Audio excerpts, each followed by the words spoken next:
James had to wait at the station till Edward and his train came in. This made him cross. Late again? Edward laughed, and James fumed away.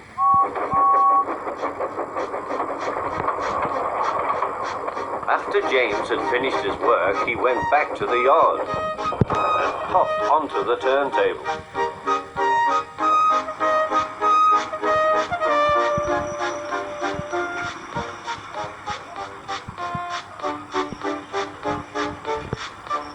He was still feeling very bad-tempered.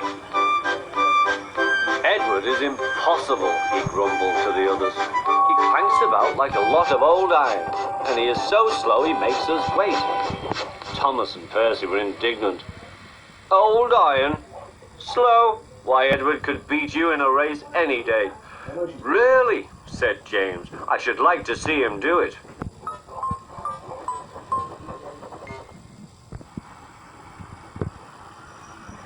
Next morning, James's driver was suddenly taken ill. He could hardly stand, so the fireman uncoupled James ready for shunting. James was impatient. Suddenly, the signalman shouted. There was James puffing away down the line. "All traffic halted," he announced at last. Then he told the fireman what had happened. 2 boys were on James's footplate fiddling with the controls. Phew! They tumbled off and ran when James started. The signalman answered the telephone. "Yes, he's here. Right. I'll tell him. The inspector's coming at once. He wants a shunter's pole and a coil of wire rope." "What for?" wondered the fireman. "Search me, but you'd better get them quickly." The fireman was ready when Edward arrived.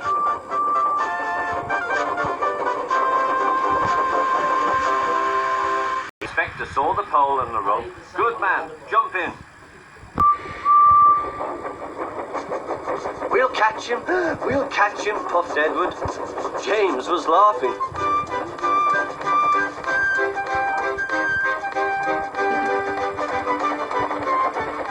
What a lark, he chuckled to himself. Suddenly he was going faster and faster.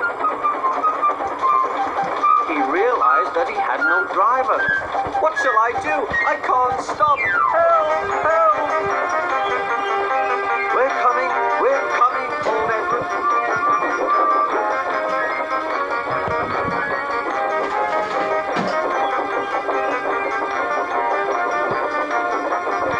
Edward was panting up behind with every ounce of steam he had. At last he caught up with James.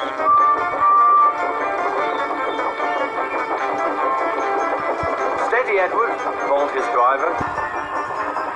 The inspector stood on Edward's front, holding a noose of rope in the crook of the shunter's pole. He was trying to slip it over James's buffer.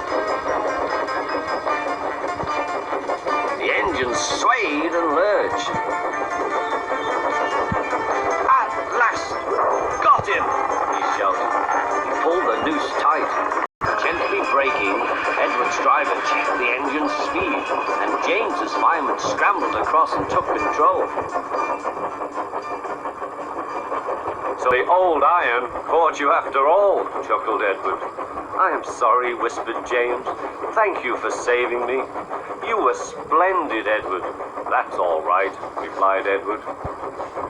The engines arrived at the station side by side. The Fat Controller was waiting. "A fine piece of work," he said. "James, you can rest and then take your train. I'm proud of you, Edward. You shall go to the works and have your worn parts mended." "Oh, thank you, sir," said Edward. "It'll be lovely not to clank."